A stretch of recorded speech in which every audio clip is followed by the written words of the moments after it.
Muy bien, ya estamos grabando. Vamos a orar y pedir la bendición del Señor. Amado Padre, queremos darte gracias por poder encontrarnos una vez más esta tarde, esta noche, para estudiar tu palabra. La epístola de Pablo a los tesalonicenses, que está trayendo tanto deleite a nuestro corazón.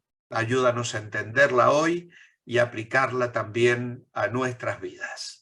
Abre nuestro entendimiento, Señor, y que tu Espíritu Santo sea el que deje esas lecciones que cada uno necesita, porque tenemos diferentes luchas y necesidades, pero tu palabra siempre es un bálsamo, es un alimento sólido, es esa agua viva que sacia la sed del corazón. Que lo sea hoy para todos, lo pedimos en el nombre del Señor Jesucristo. Amén. Amén. Bueno, pues antes de entrar en el tema de hoy, deciros que el próximo martes vamos a hacer un paréntesis en Tesalonicenses, pero eso no significa que no tengamos reunión. Vamos a tener una semana de oración, otra vez, de lunes a viernes. Lo hemos hecho en el mes de enero, lo repetimos en el mes de marzo, y queremos volver a hacerlo la próxima semana, de lunes a viernes, todos los días a las 21:30 vamos a estar reuniéndonos para orar. Estáis invitados a participar, ninguno está obligado a participar, es completamente voluntario, por supuesto, pero eso nos impedirá tener la clase habitual de estudio bíblico de los martes. Tenemos un desafío de oración por la iglesia perseguida en África. Entonces vamos a estar dando alguna información sobre las situaciones que se están viviendo en algunos países allí y vamos a estar orando de manera especial por la iglesia perseguida en ese continente africano. Pero también vamos a estar orando por situaciones de la iglesia, por situaciones particulares. Hay hermanos atravesando duras pruebas y creo que es importante también que la iglesia se esfuerce en clamar al Señor y apoyar a estas familias y a estos hermanos que están pasando por necesidades. Así que la idea es esa. Si alguno también quiere hacernos llegar algún motivo de oración concreto, pues que me lo haga saber y yo iré añadiendo a los motivos de oración que se van a ir presentando. Obviamente que tenemos un límite, es 1 horita, 45, 50 minutos, pero bueno, intentamos siempre responder a todos los pedidos de oración.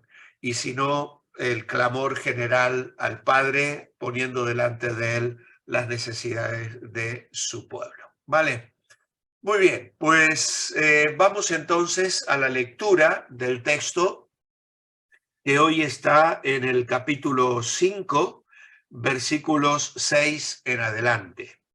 Dice, bueno, vamos a leer desde el 5 también, porque todos vosotros sois hijos de luz e hijos del día, no somos de la noche ni de las tinieblas, por tanto, no durmamos como los demás, sino velemos y seamos sobrios.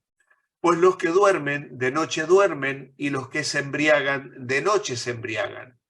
Pero nosotros que somos del día, seamos sobrios, habiéndonos vestido con la coraza de fe y de amor, y con la esperanza de salvación como yelmo, porque no nos ha puesto Dios para ira, sino para alcanzar salvación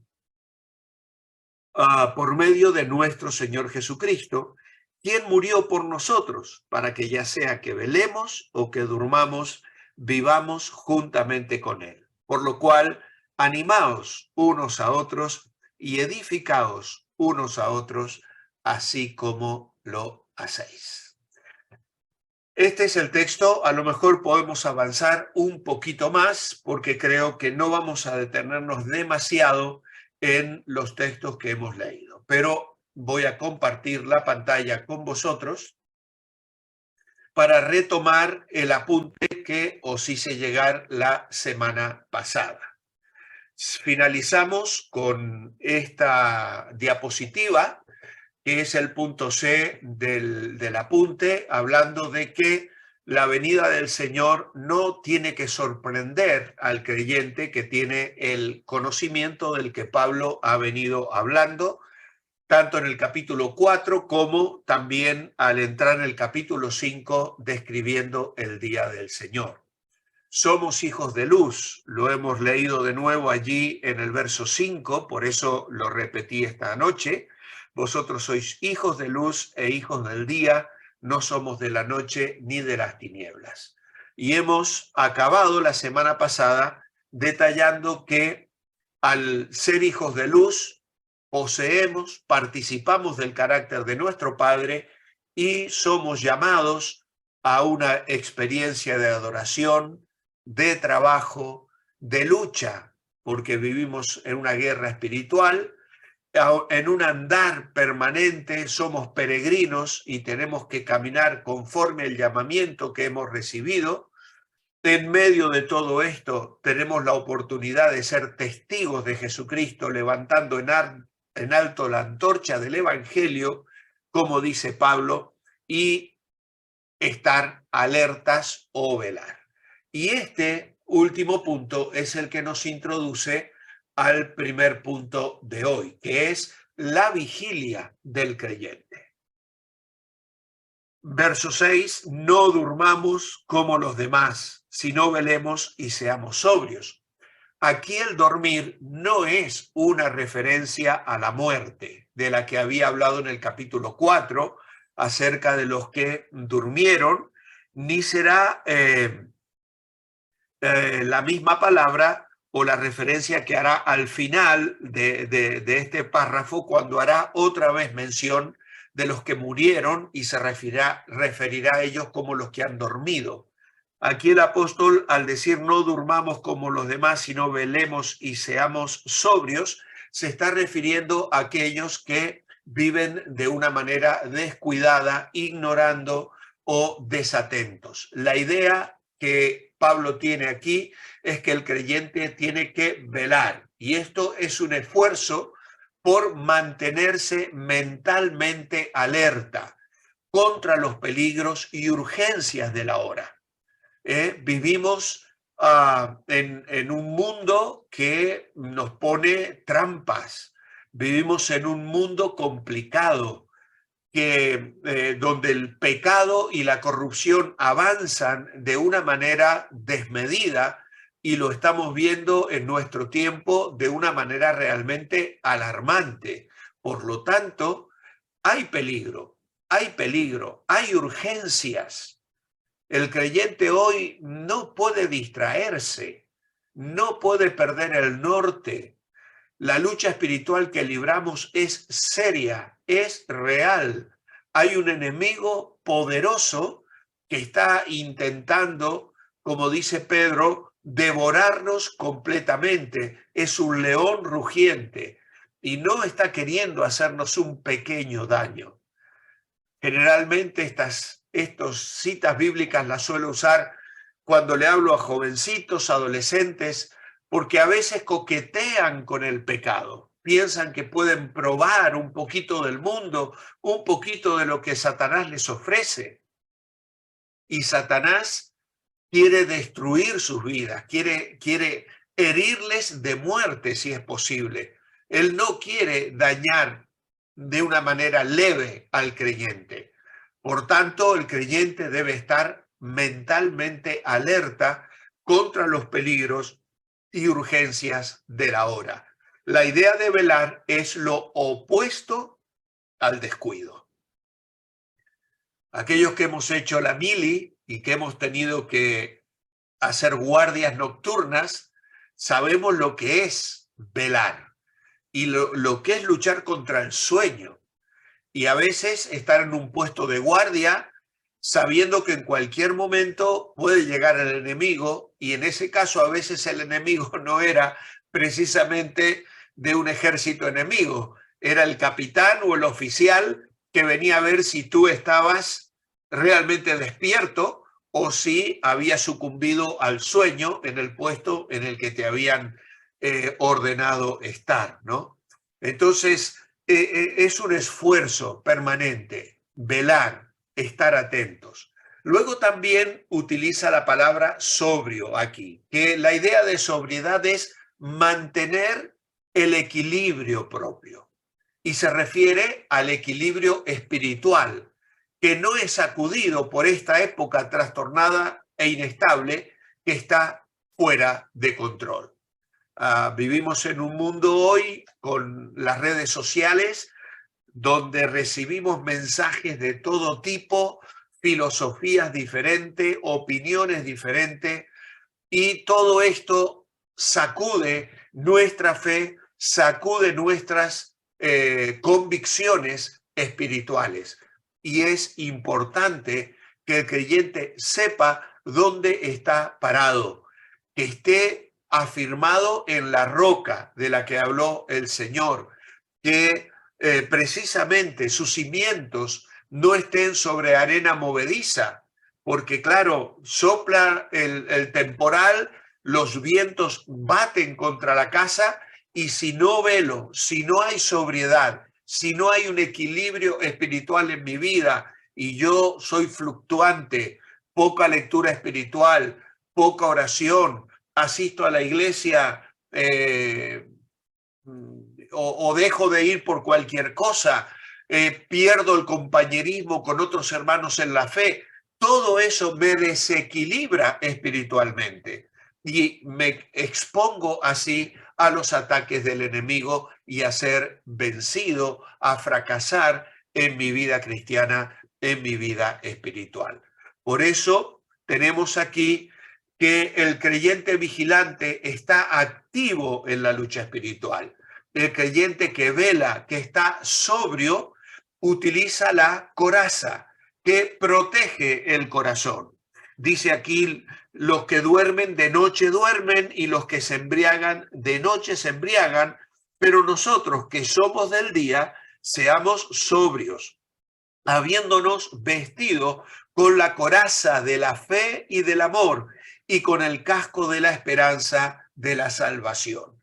Así que la coraza era un elemento de la armadura romana que protegía el corazón. La coraza, sabéis que se coloca aquí sobre el pecho y protege un órgano tan sensible como es el corazón.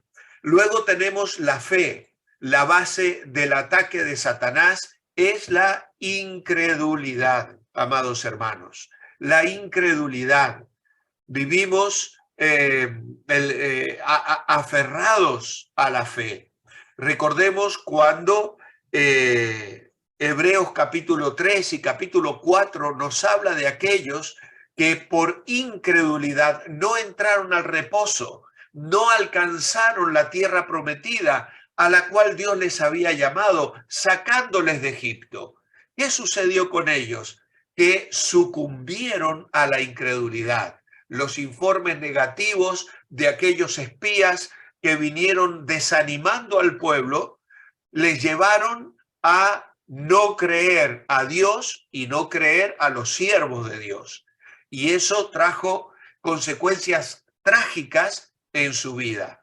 Por eso es que también el libro de Hebreos, que pone un énfasis tremendo en la fe, dice, no perdáis pues vuestra confianza, que tiene grande galardón.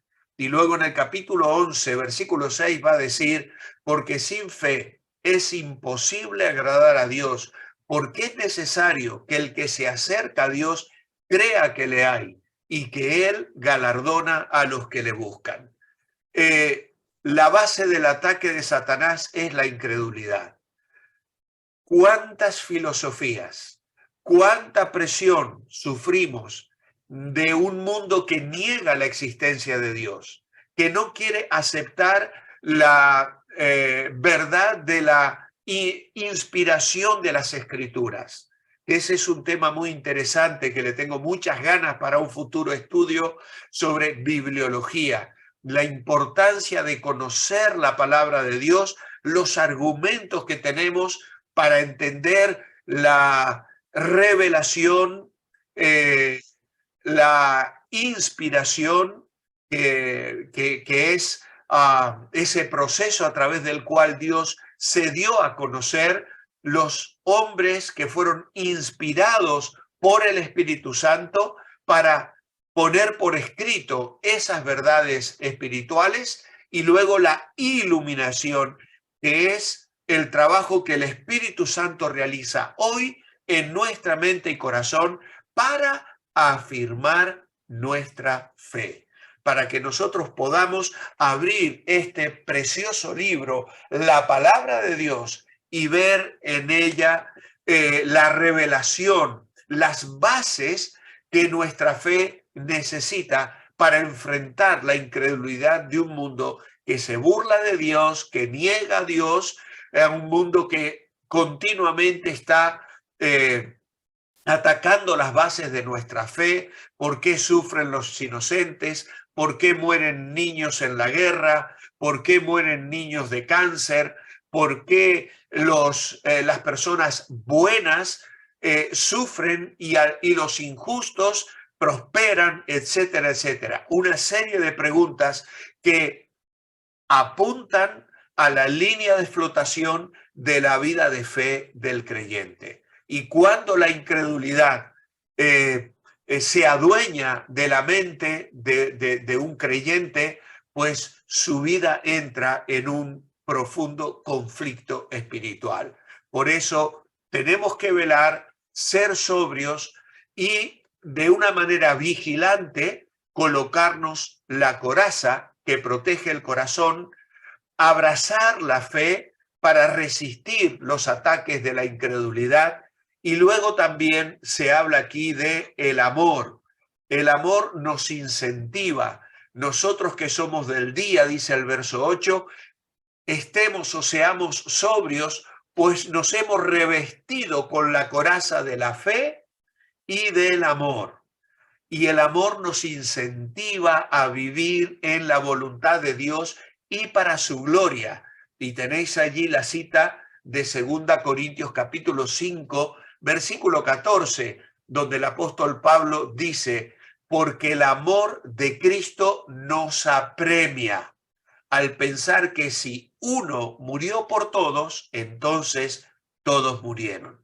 Así que allí tenemos esa declaración de lo que el amor de Cristo hace en nosotros. Nos impulsa, nos apremia a vivir para Dios, a vivir y ser instrumentos en las manos de Dios para llamar a las personas a reconciliarse con Dios. Si leéis todo el texto de 2 Corintios, podríamos mencionar muchos otros pasajes aquí, por ejemplo, Romanos 5:5, donde Pablo dice que el amor de Dios ha sido derramado en nuestros corazones por el Espíritu Santo que nos ha sido dado. Y la idea ahí de derramado es una palabra que significa inundado, así como un río inunda un valle. Cuando se hace una presa, está durante años en construcción, pero una vez que se cierran las compuertas, ese río comienza a inundar los valles.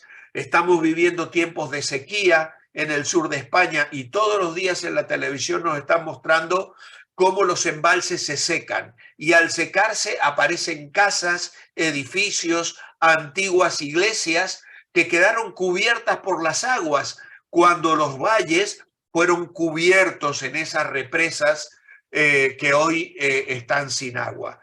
Pues la idea de Romanos 5:5 es que el amor de Dios ha inundado nuestro corazón y lo mantiene inundado. El creyente ha sido rebasado, diríamos así, por un amor que le ha venido a su vida, a su corazón, a través del Espíritu Santo. Y esto no es un mero sentimiento, es la presencia de la tercera persona de la Trinidad viviendo nuestro corazón, impulsándonos a vivir en la voluntad de Dios y para la gloria de Dios.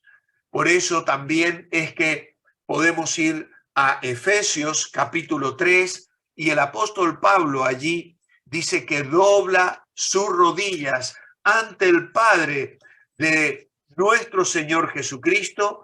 ¿Y qué es lo que pide el apóstol Pablo allí dice, para que seáis fortalecidos en el hombre interior por su espíritu, para que habite Cristo por la fe en vuestros corazones, a fin de que arraigados y cimentados en amor, seáis plenamente capaces de comprender con todos los santos cuál sea la anchura, la longitud, la profundidad y la altura, y de conocer el amor de Cristo que excede a todo conocimiento, para que seáis llenos de toda la plenitud de Dios.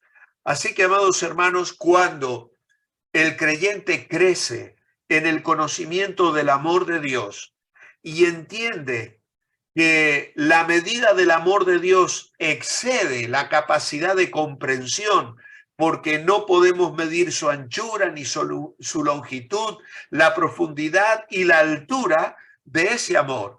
Pero al ser llenos de esa plenitud, dice, y aquel que es poderoso para hacer todas las cosas mucho más abundantemente de lo que pedimos o entendemos, según el poder que actúa en nosotros, a él sea gloria en la iglesia, en Cristo Jesús, por todas las edades. Así que aquí tenemos precisamente la perspectiva del creyente que se coloca esta armadura, que vive mentalmente alerta, que tiene equilibrio espiritual y que, aferrado a la fe, el amor de Dios le incentiva a vivir en la voluntad de Dios y para la gloria de Dios. Porque en esa dinámica vamos a ver maravillas. En esa dinámica vamos a ver a Dios haciendo cosas mucho más abundantemente de lo que pedimos o entendemos. Dios tiene la capacidad de sorprendernos. Él es un Dios real, es un Dios cercano, que maravilla al cristiano ver la obra que Él hace en nuestras vidas y en la vida de los demás. Por eso clamamos a Él, por eso le buscamos y por eso usamos esta armadura que nos bendice de una manera tan especial. Y el yelmo es la seguridad de salvación, un arma de defensa. Realmente el creyente vive confiado. Dice, pero nosotros que somos del día, nos hemos revestido con la coraza de la fe y del amor, con el casco de la esperanza de salvación. Dios, afirma el versículo 9, no nos ha destinado para el castigo, sino para alcanzar salvación por medio de nuestro Señor Jesucristo. Así que el alcance de nuestra salvación, el alcance de la esperanza es para los vivos y los muertos. Y agrega allí el versículo 10 y 11, Él murió por nosotros para ya sea que estemos despiertos o dormidos. Y aquí se refiere a los que habían muerto en el capítulo 4, aquellos por los cuales los tesalonicenses necesitaban consuelo. Dice, Él murió por nosotros para que ya sea que estemos despiertos o dormidos, vivamos siempre con Él. Y vuelve a la exhortación final del capítulo anterior, por lo cual animaos unos a otros y edificaos unos a otros, tal como ya lo estáis haciendo. Así que esta expectativa, esta esperanza que abrazaron aquellos que murieron, la están disfrutando ya. Y nosotros que vivimos con esta confianza de que estamos destinados no para castigo, no para la ira, sino para alcanzar salvación por medio de nuestro Señor Jesucristo. Así que, como vemos, todas estas cosas nos maravillan y nos alientan. No hay ira para nosotros. El versículo 9 lo afirma contundentemente. Dios no nos ha destinado para el castigo. Casi nos parece volver a estudiar otra vez el capítulo 1 de Primera Tesalonicenses, donde el apóstol Pablo les dijo, versículo 10,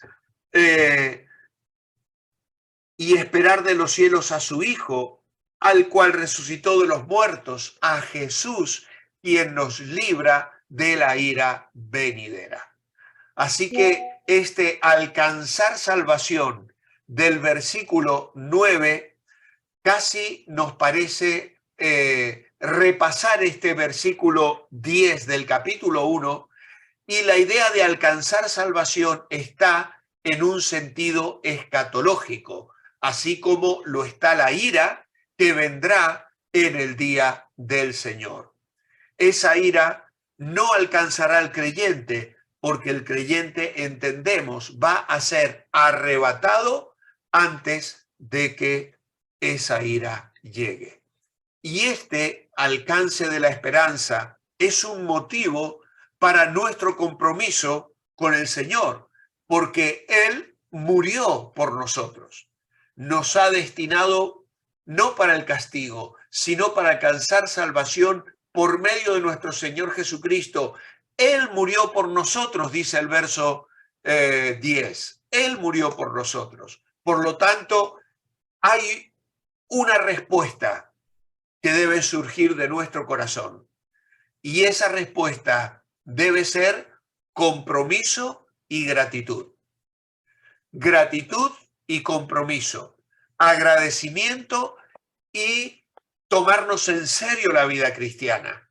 Un compromiso de santidad, de vivir para su gloria, porque así lo espera el que murió por nosotros.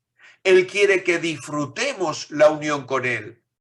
Para eso murió, para que podamos tener nosotros una comunión estrecha, indisoluble, eterna.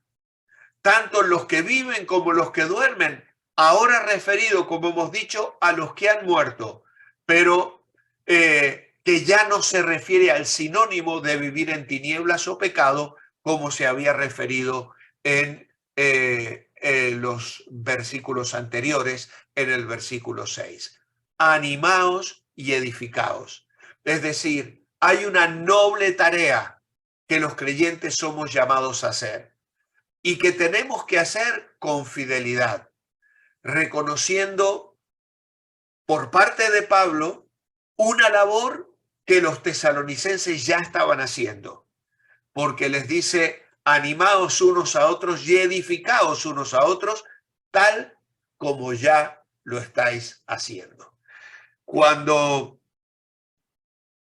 comienzo el estudio de Primera Tesalonicenses, muchas veces digo que me gustaría que si alguien tiene que decir algo de la iglesia Revive, dijera cosas similares a las que Pablo dice de los tesalonicenses, porque dice cosas realmente hermosas de esta gente.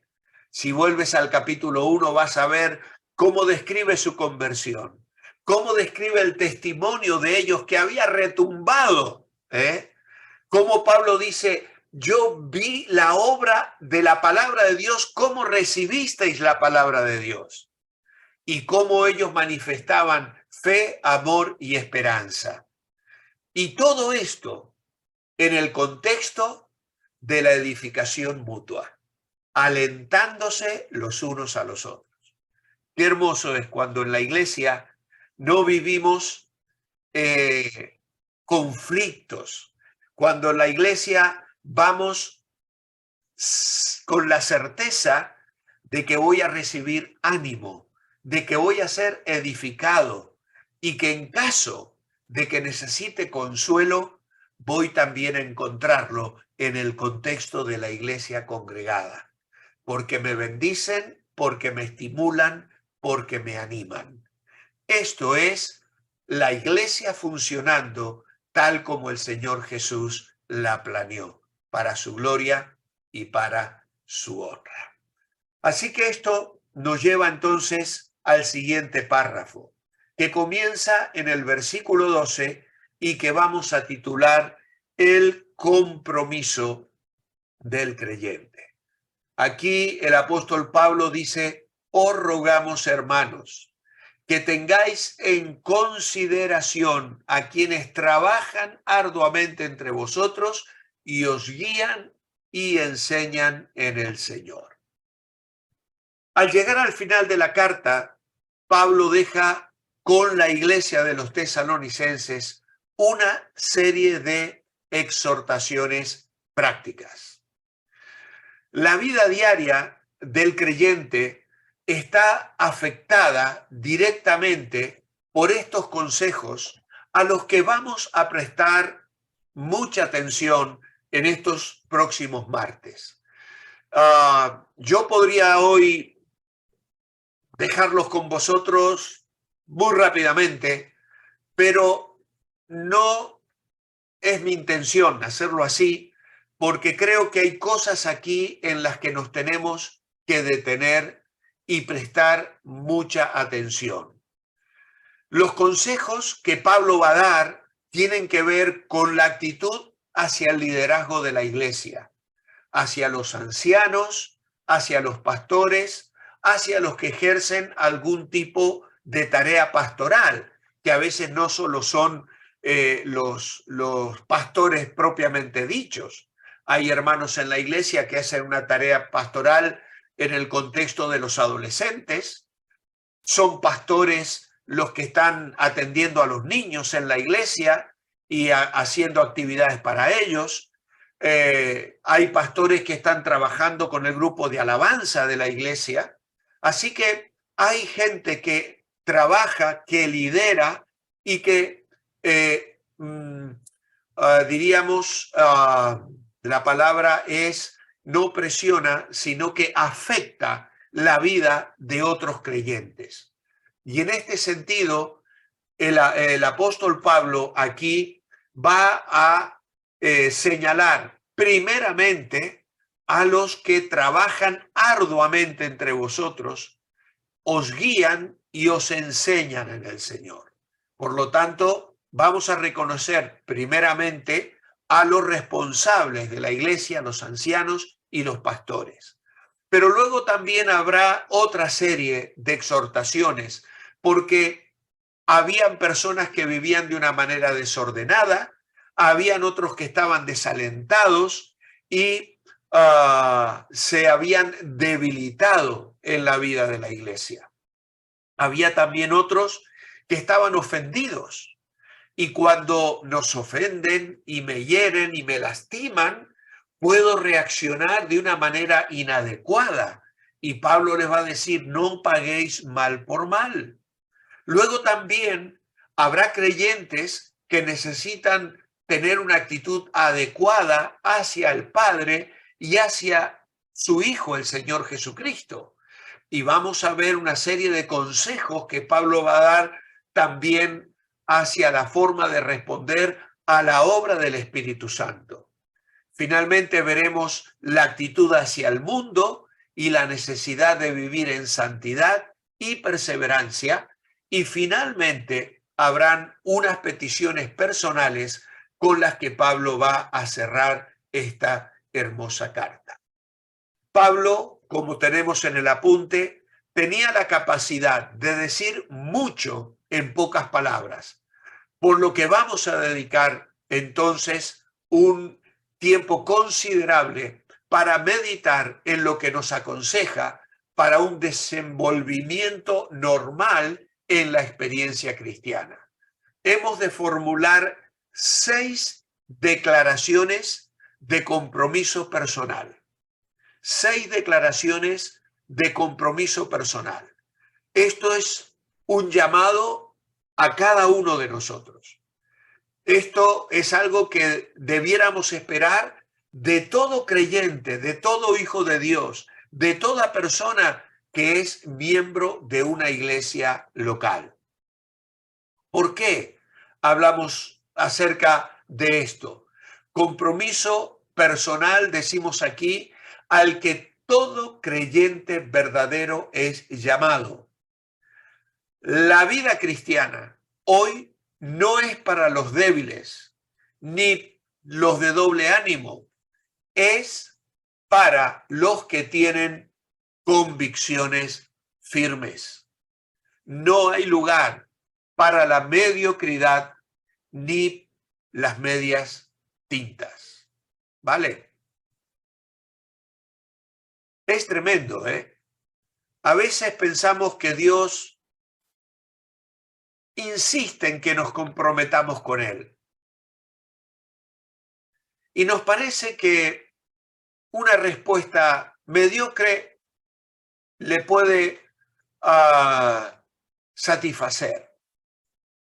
Cuando Dios observó una condición de mediocridad, la denunció categóricamente y con términos durísimos, al punto de decirle a una iglesia: por cuanto no eres frío ni caliente, te vomitaré de mi boca. Qué fuerte, ¿no? Parece muy fuerte, pero está ahí en Apocalipsis capítulo 3, capítulo 2 y 3, donde encontramos las 7 cartas del Señor Jesucristo a las iglesias del Asia. Y a la última de ellas, el Señor le llama la atención de una manera muy, pero muy fuerte. Así que nosotros por esa razón vamos a mirar estos últimos versículos de esta carta, que son poquitos, del 12 al 28. Bueno, las declaraciones van a ser hasta el 24, del 12 al 24. Y luego 25, 26, 27 y 28 ya son las peticiones y saludos finales del apóstol Pablo. Pero vamos a estar mirando la necesidad de reconocer a los que trabajan en la iglesia, a los que Dios pone como autoridad para instruirnos y corregirnos.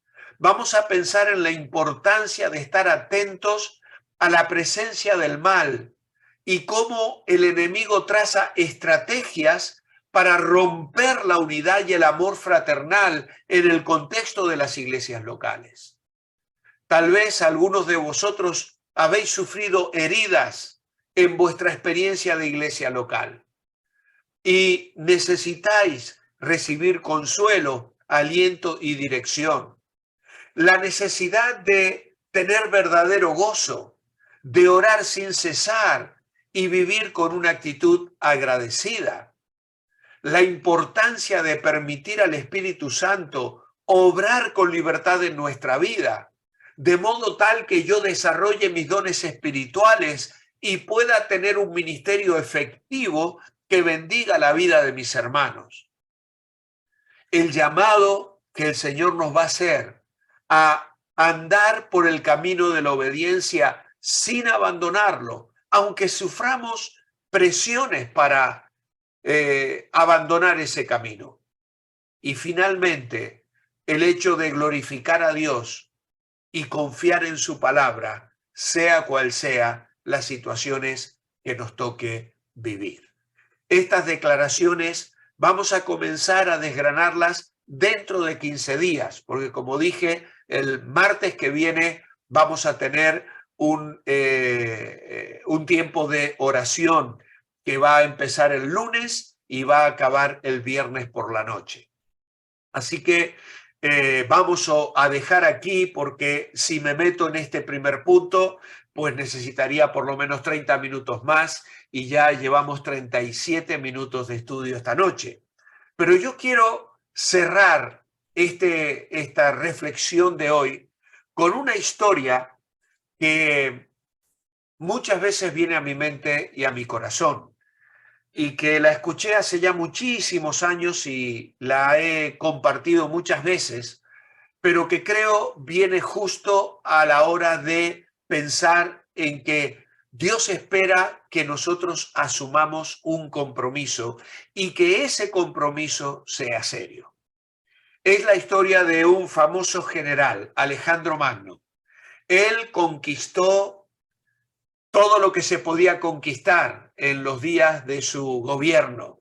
Fue un general victorioso que arrasó muchos ejércitos, incluso más fuertes y poderosos que él. Y cuenta esta historia que cuando Alejandro ya había conquistado prácticamente todo el mundo conocido y no le quedaba nada más que conquistar, se dedicó a los asuntos internos de su gobierno y le fue traído un joven soldado que había desertado del campo de batalla. Nos dicen los historiadores que la deserción del campo de batalla solo tenía un castigo: la muerte, no había otra. Y claro, cuando le es traído este joven, era un muchacho jovencito, 20, 21 años, el poderoso Alejandro se conmovió al pensar que ese joven que venía acompañado por su madre iba a tener que recibir la pena máxima por haber desertado en el campo de batalla. Entonces, como se enterneció su corazón, en lugar de actuar como un juez duro, se acercó al muchacho y le dijo: muchacho, ¿cómo te llamas? Y el muchacho, que estaba obviamente asustado porque sabía lo que le esperaba, contestó apenas, con una voz muy quebrantada: Alejandro, señor. El general se endureció y, poniendo una mirada fuerte y dura, volvió a preguntarle: ¿cómo te llamas? Y el chico, más asustado todavía, apenas balbuceó: Alejandro, señor. Y entonces el general se levantó y, prácticamente pegando su rostro, volvió a preguntarle: ¿cómo te llamas? Y el chico ya casi ni habló: Alejandro, señor.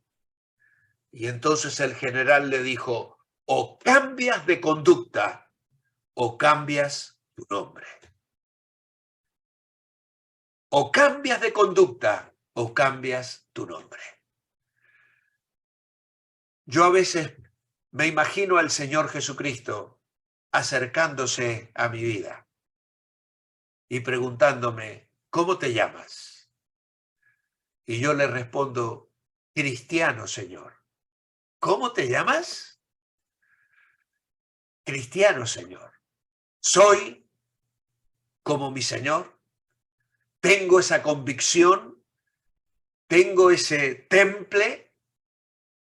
Aquel general Alejandro no podía aceptar que un soldado desertor se llamase de la misma manera que él.